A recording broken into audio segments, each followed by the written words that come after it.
So I met Dima on Tinder there in Austin. Okay, hey, nice, smoky. It was like unrelated. Do you still sing? I got this band thing going on. Hello, everybody, and welcome to Innersleeve on the SoundMojo podcast network, the podcast that gives you a deep dive inside look behind the scenes at all things music. We're joined by a number of special guests from a number of various locations today. Pleasure to be joined by Carlos, Justin, and Gabriel from Immortal Guardian. Gentlemen, how you guys doing? They're pretty good. Amazing, man. How you doing? Awesome. It's great to have you guys with me. So, Justin, first of all, where are you calling from? And then we'll get everybody's locations. I'm actually from Montreal, Quebec. Okay. Born and raised or currently there? Born and raised. Okay, perfect. And gentlemen over in Las Vegas in the top left, correct? That's right. Sin City. And so what? And you guys came over to Sin City from Texas, correct? Austin, Texas. Yeah. From Austin, Texas. Yeah. So how long ago was that? I don't know. 2 years, maybe. 2 years ago. Yeah. So I met Dima on Tinder there in Austin. Okay, hey, nice, smoky. It was like unrelated. Do you still sing? I got this band thing going on. No, but yeah. That's right. I met Zima in Texas. We were living in San Antonio. Then Zima was out there and he started coming out, and then we relocated to Austin because we're like, man, this town's way cooler.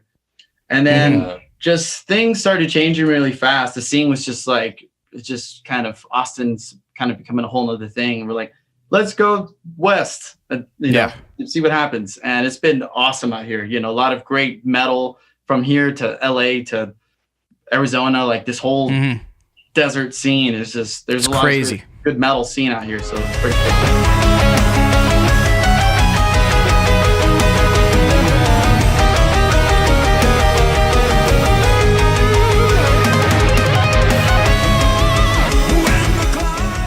Has there ever been a time where you guys all lived in the same location and you guys were like rehearsing all the time together while living in the same place? Or do you guys always live in different locations and fly into where you're working?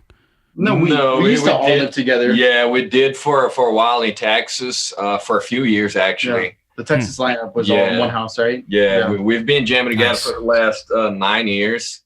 It's just, so we lived basically in the same compound. We got a big house down there in Austin, and we had a big live room for practice with the drums, and we had a vocal booth and different couple of other rooms to record. And we used to live there. And but before we moved here to Vegas, we ended up moving all together here as well. Oh, wow. That's how it started, like the Las Vegas adventure, I guess. We literally moved and got all our new belongings out of the moving truck, threw it into the house, the new house, this one. And we're like, all right, let's go on tour with Marty. Like, I remember it was literally Marty Friedman. Yeah. Like, we threw it. We're like, all right, time to go on tour. Like, we don't even have time to, enjoy the new house. Like, we have to go. Or unpack or anything. Yeah. It was just we came back and then unpacked. But it was a very thrown into the pool kind of pretty experience. much the same week, yeah. But Vegas has been awesome. You know, Montreal's super awesome. I love Vegas. Yeah, me too. I love both cities. Justin, what was it? What was that? You guys both got to come out, man. And yeah, definitely. That'll be happening whenever shit's popping again, and they got this whole thing under control. It's gonna be sweet. Yeah. Once circumstances allow, it'll be a beautiful thing. Can't wait to come back down. Yeah, exactly.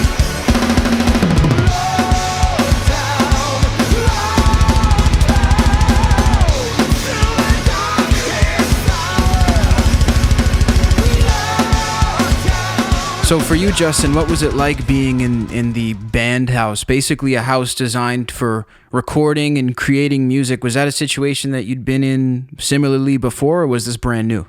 Well, for me, I joined after the Marty tour. Okay. When I got an email from Carlos saying that they were looking for a drummer, so I said, I'll give it a shot. And I auditioned for them. I sent them the videos of the 2 songs they wanted me to audition. If I'm not mistaken, it was Zephon, I think, and like that. Yeah. forgot the other one. I think it was Zephon and Trail of Tears, right? That's it, Trail of Tears. Yeah, exactly. Okay. It was those two. I sent them out my videos. Then they flew me out to Vegas, and we jammed a few times. A few months later, I get the call, and it was like one of the best calls of my life. Like I was actually in the middle of starting jamming with my other band. Oh, wow. My other band here in Montreal, and I got the call. I'm like, oh shit. So no slow days at that time at all. No. And, Booked and busy. Yeah, it's funny because I was actually next to, if I'm not mistaken, Simon from The Agonist. He was right next door, and we were talking, and then I got the call, and I know that Simon and Gabriel have been, I think they went on tour together back in the day, so they became friends that way. Yeah, and he had told us about you because we were he's just the like, one that referred you. yeah, we're asking all our awesome like drummer friends, like, dude, who do you know, man? Like, you gotta know. You're on the phone, like there's actually this one guy, and he told us about you, so that's kind of cool how that was. I didn't know that was next door. And by the way, the important to mention here, so we were auditioning like drummers from all over the world, right? From Austria, from Germany, from Brazil, and whatnot, and then they're all sending their videos, and then we had a few auditions and whatnot, and then when Justin got here, we're expecting him to like play the 2 songs, and he already knew the whole entire set pretty much that we're going to play on tour months ahead of the game, and he got here already like playing pretty much all the songs in the set. That was pretty amazing. You're in. Was that strategy or was that just by coincidence? I had to learn the stuff, I wanted to be prepared when I went down there. I just didn't want to learn only 2 songs. So I asked them, I'm like, what was your set list like for Marty? So like this way I could get familiar with the songs, like play through the songs and get familiarized with them. I remember I was like, I would be like avoiding almost my girlfriend and telling her like, okay, I got to practice before this audition. Right. So I tell her, I'm going to practice. Once I'm done, I'll come over to your place, whatnot. And she understood 100%. She's such an awesome person. She pushes me all the time. And as soon as I went to Vegas, played all the songs. Yeah, I had a few mistakes here and there because I'm not used to the arrangements of the songs. They weren't like songs that I play often. And it was different compared to the style of music that I play here with my Montreal band. My Montreal band is more on the metalcore side, more like As I Lay Dying style. So right, okay. And so then switching from metalcore to power metal, like it's all fast-paced stuff instead of with less breakdowns. It was a bit more challenging. So, but it was still fun, and I really enjoy the stuff, and just really happy to be a part of this band right now. Hell yeah, brother. That's awesome. No, I love that story, and it's so cool that you were working hard, doing your thing already, and you got recognized for that, and then more opportunities came from it. It's a perfect example of what can happen for anybody when they stick to what they do.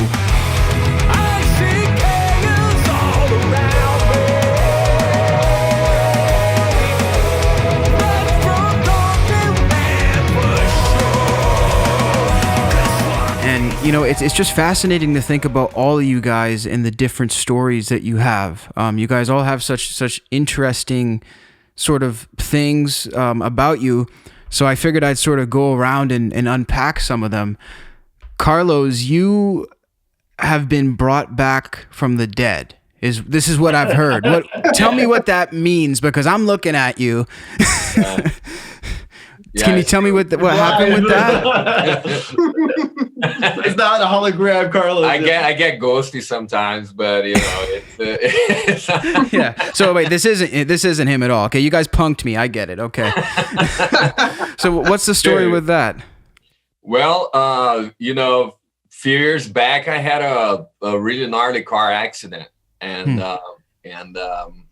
I flipped the car a few times, and I was taken to the hospital, and but I actually was legally dead for a little bit, and then I was in coma for 2 weeks. Wow. Before I actually, came back to being conscious. And yeah, there was a gnarly time, man. It was pretty gnarly. Had the whole near-death experience, whatever, and the whole thing that people talk about. That's actually a real thing. And yeah, dude, I don't know. I guess I was given another chance. Might as well do something with it, right? Absolutely. So when you say that the typical experiences, do you mean seeing a light? I mean, what exactly did you experience? Yeah, man, there was, it felt like a... It's not Whataburger at the end of the... Yes. Picking up hope. Yeah. No, it's, no, there was, like it almost felt like I was in a spot where I saw a lot of people that I knew, but I didn't know who they were, but it felt like I knew them for a long time. And I lost my dad 3 months prior to the accident. And I was pretty much like hanging with my father during that period of time. It was, there was this really bright light. It took me to this spot that things were not like 100% materialized. I don't know how to explain it, but, right. Yeah, man, that was gnarly, At the time, I was completely an atheist, like, and held the flag up and didn't believe on anything like religious or anything. But after that, I started to do a little research on, Spiritist philosophy and what it is, the spiritual realm and people that had the same experiences and whatnot, and discovered a lot of things and learned a lot of things for sure, man. And wow. I don't think that if I would not have that experience prior to the time that I had, I don't think that I'll be, going after that kind of information. But I've learned a lot, and I learned that there's a lot more out there that we don't know, I'm saying, that science can explain and on, so. Yeah. So it potentially maybe changed you for the better and helped open your mind. Definitely, man. Yeah. It's wow. Definitely changed everything in my life, man. Changed my music. It changed my relationship with my friends, with my family, And, wow. It was quite of an experience. I'm going to tell you. Yeah, that's fascinating. And I mean, so happy that you're here, obviously, of course.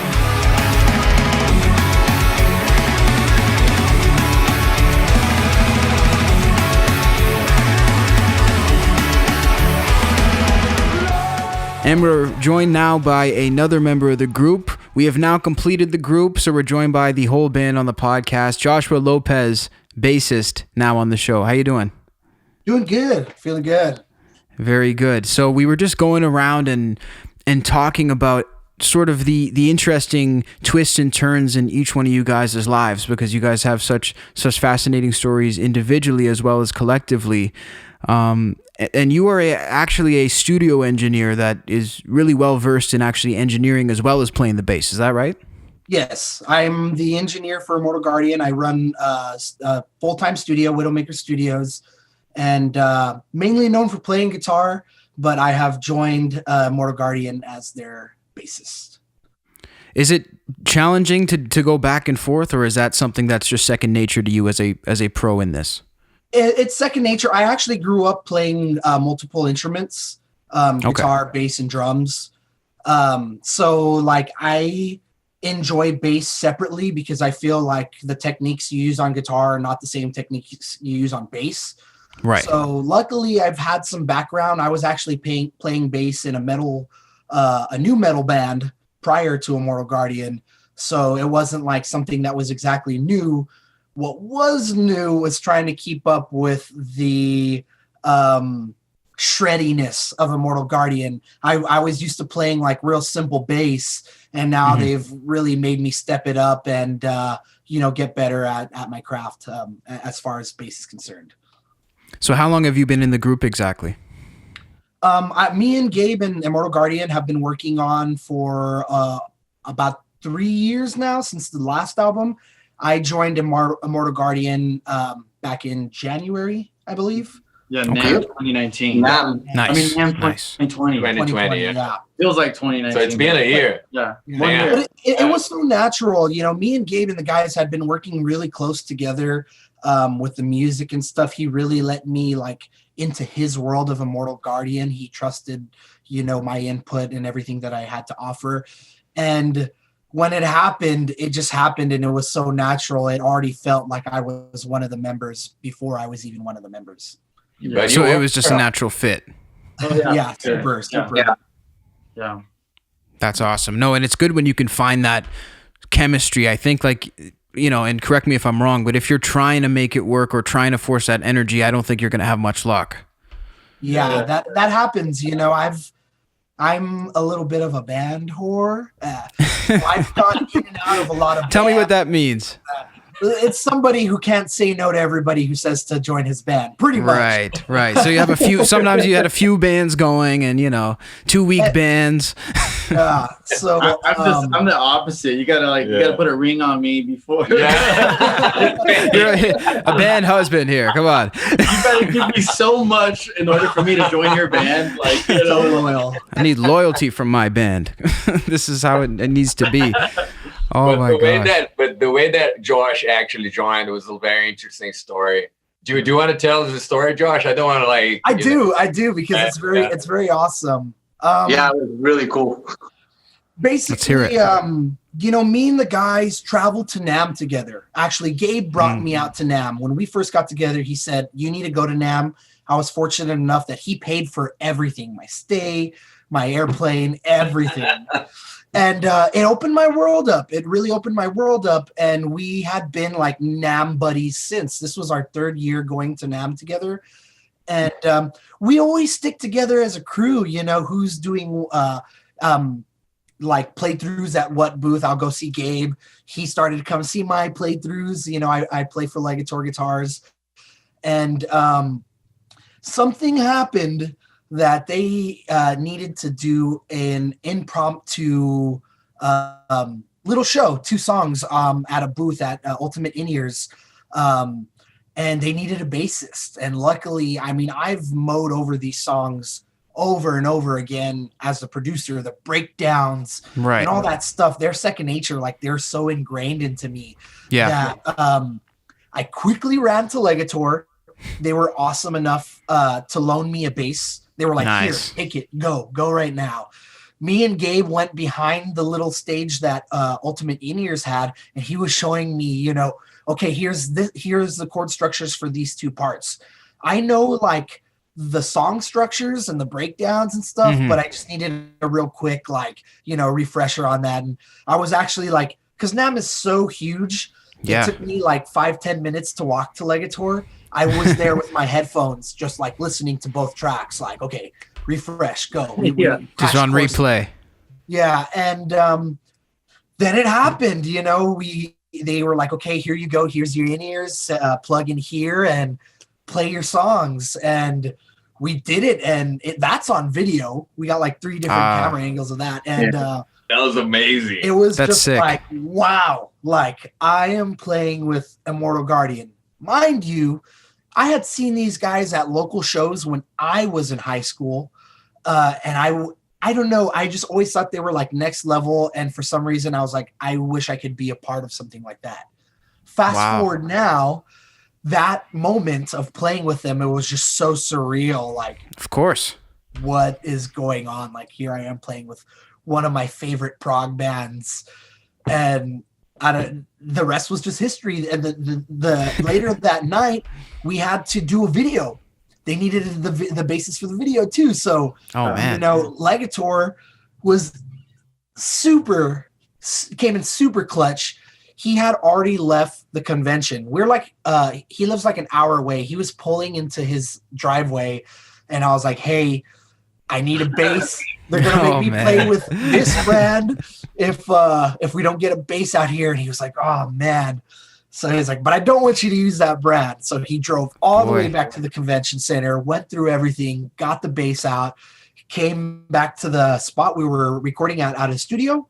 Right, Carlos? Yeah, there was Fuel Studio. a studio down in Fullerton. It's it's quite of a drive. That would be like, I would say like 40-minute drive in Los Angeles. It's a long haul each way, right? Yeah, exactly. Well, we better not name the brand that he didn't want you to play, because that is the opposite of an advertisement. They'd pay me not to say it, you know? Oh yeah, I make sure. Very. So you very got the bass for the second time, and you were right off to the races. Video, show. Yeah, and then, you know, mind you, Corona didn't happen. It was still like something a little, you know, in the works, I guess. Mm-hmm. And it was that little two-song show, music video, and then tour, full blown. My first tour ever. I've never toured. Wow. It's been my dream. I went the opposite. Instead of grinding in a van with a bunch of smelly dudes, I went grinding in the studio, and then made it through Immortal Guardian. So I was just like being thrown in there. Like we were gonna have to do like 6 weeks, not including the 2-week prep time that we need before for rehearsal and travel, because I would have to, from Texas, I'd have to go to Las Vegas. From Las Vegas, we'd have to drive to New York, meet. It was Boston, I think. I think it was Boston.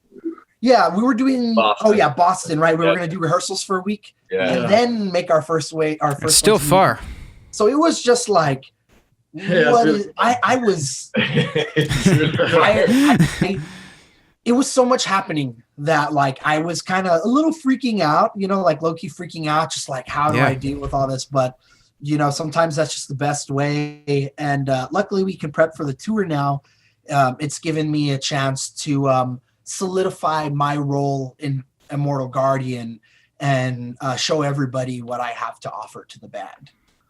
Right, which must be insanely exciting. And you guys have a tour scheduled for March, correct? 2021? Yeah, but honestly, I mean, let's be real here. You know, I'm just curious. I think by the looks of it, we're going to be rescheduling for fall. Right now, we're still working out the details. But, I mean, I want to be very hopeful and say that March is going to be a thing. But, like, looking at the news, and we're kind of just monitoring everything and asking all our colleagues and other touring bands, booking agents. Almost, it seems like the general word on the street is, like, everybody's not lifting a finger until the fall. So we're kind of probably gonna end up doing that. Like, I'm 99% sure. Yeah, especially here in Montreal, we're back in lockdown until February 9th. Right. And we have a curfew hour now that we can't be outside of our house past 8 o'clock starting tomorrow. So and that's like a first time thing for Montreal, apparently. Yeah. Wow. Yeah, which is pretty shocking. Crazy Must times. be a strange sort of feeling, like you guys are a band who is very well musically versed. You're ready to tour, and it must be odd because like you haven't really needed permission to tour. Like you just tour when you want, you know? Yeah, exactly. Yeah, man. So now this is, you know, it's kind of crazy. Now imagine like some people just don't wrap their head around what the preparations are for a tour. Yeah. Like acquiring a bus, like manufacturing all the merchandise. Yeah. We were making bunks a week before the week the coronavirus hit. I was supposed to fly out like that Saturday, and I think Friday they put out, okay, we're shutting down all the airports. Like nobody can ever do anything. Yeah, I was supposed to drive down to Boston with my gear, and a week before everything got shut down. Yeah, and for me, you know, this has been like my dreams. I've dreamed about touring and playing, you know, doing that whole thing for a long time, and it's just like. Yeah. You know, wait a little bit longer. It's a little bit longer. Yeah. You know, I think that, you know, because people love it so much, everything's definitely going to come back. It's just a matter of the people way beyond the people making decisions way beyond us. It all comes down to them, you know, like even if we want to tour in March and we all hop in a van, like we were going to do that in March. Like we were literally, the first date of the tour was March 31st. So around March 20 something, I remember being in the bus that we just took a loan for, and we got a loan for like a merch and all these things. We're like, oh, it's all good, man. This is going to be paid in like 5 shows. We're going to make all our money back. Right. I'm literally like drilling, but watching the news on my phone in the bus, like, this Corona thing. What's this about? I keep hearing that. Once it all kind of kicked in, we kind of had this vibe of like, okay, it's all good, man. It's America, dude. They're gonna sort this out like in a month. Yeah, especially with the president saying, "No, it's a hoax." Yeah. Mhm. Well, Right. I was just like, haven't you guys seen the movies? America like gets resolved in like 24 hours, and We got all the stuff. They got the vaccine already made, probably. You know, like it's true. I was kind of I definitely also thought it would be here today, gone tomorrow, type of thing as well. But you know, all I can hope is that we can get everybody back out on the road. And I think all of us are hoping that, so it'll probably make it happen.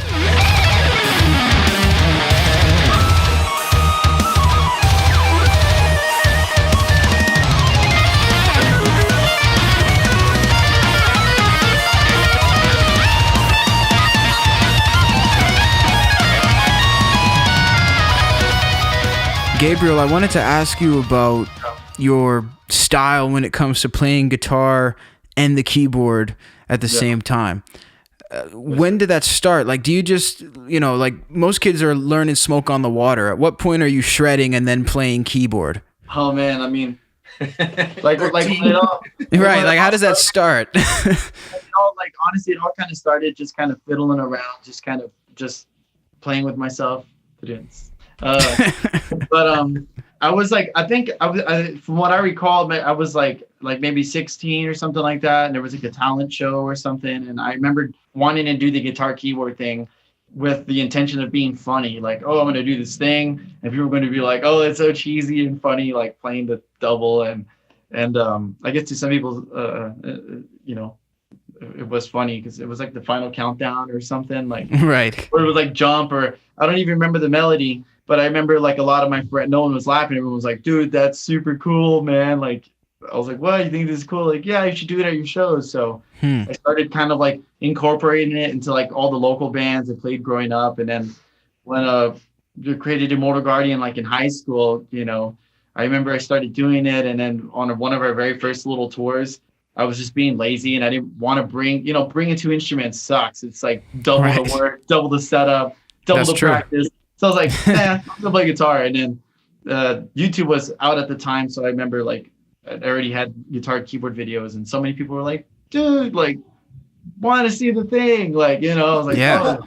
Like, oh, okay. They're coming buying tickets potentially, like for part of it could be for that, you know?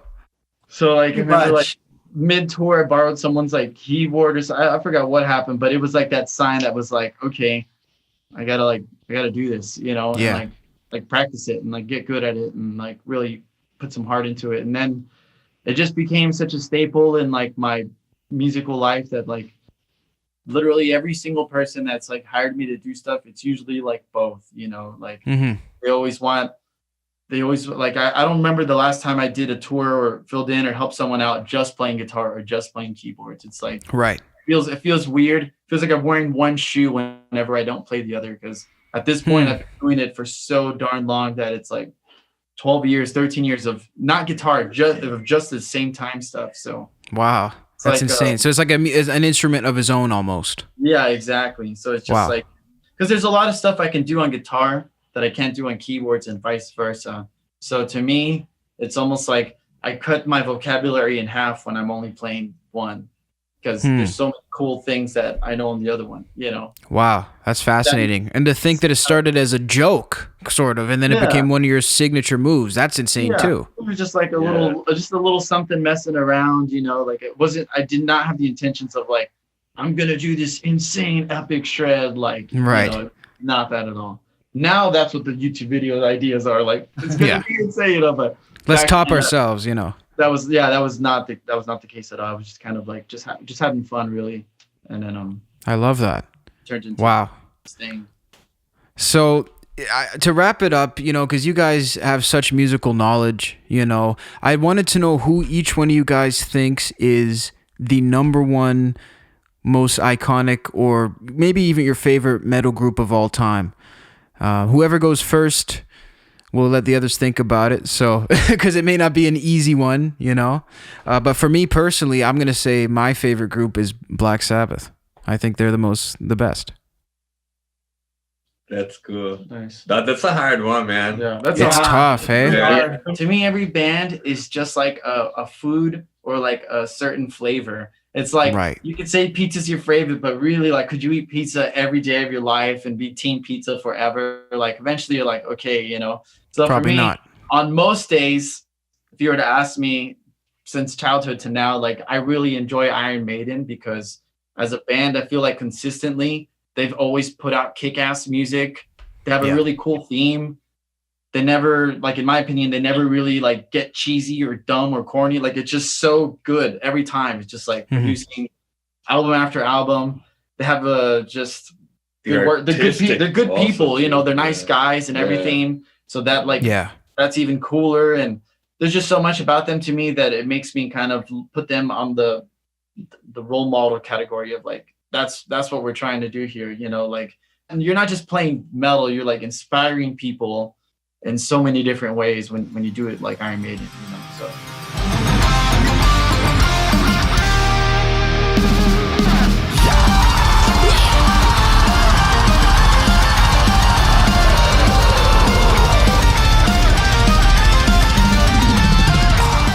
As far as guitar players, you know, like Alex Alejo was definitely my favorite metal guitar player, so that was just like super bummer this week, but. And you guys had a tribute that you put out for him. Yeah, we put a tribute out of with Downfall with some of our friends. Yeah. But his stuff primarily in Synergy, that stuff, like those 3 records, like those hit me so hard as a kid, man. Like when I heard that stuff, it made me understand like songwriting and harmonies and solos and key changes and vocal stuff. Like they were like the first people to like paint the, like, I would say more so than Iron Maiden, because they were more of that like power metal with the shred and the double bass. And I was like, that's what I need to do. And, you know, it's like, I wish they were more mainstream. The world knew about them. You know, they're such an amazing band, but I'm very happy that at least Children of Bodom is just that staple that everybody, you know, gets to like really, you know, immerse themselves in, because they put out a shit ton of great albums. That was they were amazing, man. Yeah, things that were written in that band were just off the hook, man. And he's doing all that while screaming. It's like, that's mind-blowing, you know. It's like, it's so much they work, were a fascinating so much group, breath and everything, like coordination, and you know, so that's but you got a favorite band? Well, it's hard. I think my pizza would be Black Sabbath. I think my sushi would be Judas Priest. Right. It's true. You can't just survive off one thing. Exactly. The Judas Priest, Sabbath, Iron Maiden for sure. Yeah. I think as far as singing goes, I think at the time I used to sing just only aggressive, harsh vocals. And once I heard, I liked Iron Maiden, and at the time when I was like 13 years old, I was trying to do some Iron Maiden and whatnot. Yeah. But I think the band that broke me into the whole like melodic singing, I think, was Halloween at the time. Oh, really? Halloween.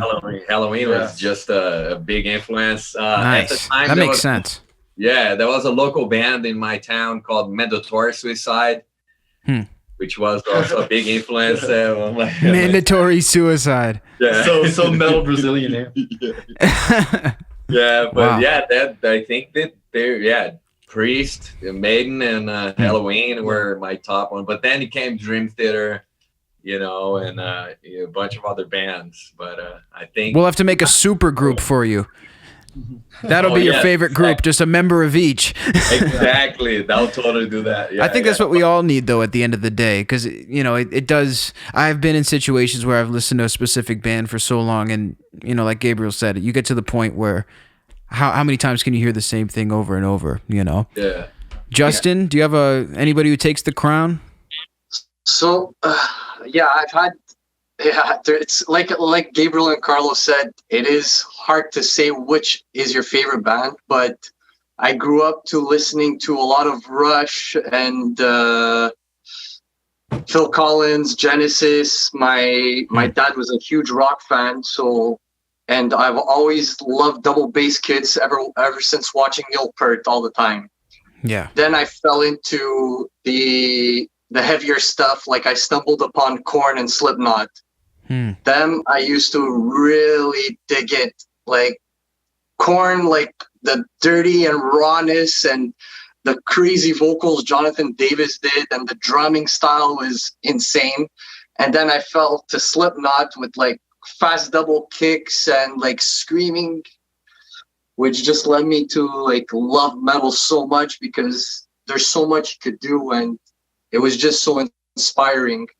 Yeah. Then I fell into the hardcore phase and metalcore, and As I Lay Dying and August Burns Red were like my top favorite metalcore bands. So, and like it inspired me, and like every day, like I'm falling into like new traps. Like sometimes I'll just get into like a crazy like hip hop mood, and I'll just feel like jamming some hip hop out on my drums, and like I'll try to incorporate some metal beats over it, and I get influenced by all kinds of styles. So it's like everyone said, it's pretty hard to say which is your favorite band, but if I would have to name one of my ultimate favorite that made me to my skills that I am at today, I would have to say it would be Korn and Slipknot. David Silvera and Joey Jordison from back in the day. Mm-hmm. They're the ones that got me to what I'm at now.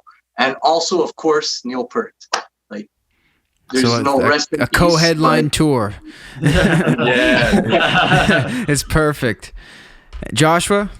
So I grew up with a lot of 90s alternative. I started playing guitar at the age of like 5, 6, around there. So I grew up with like Metallica and Nirvana were like the two big bands for me.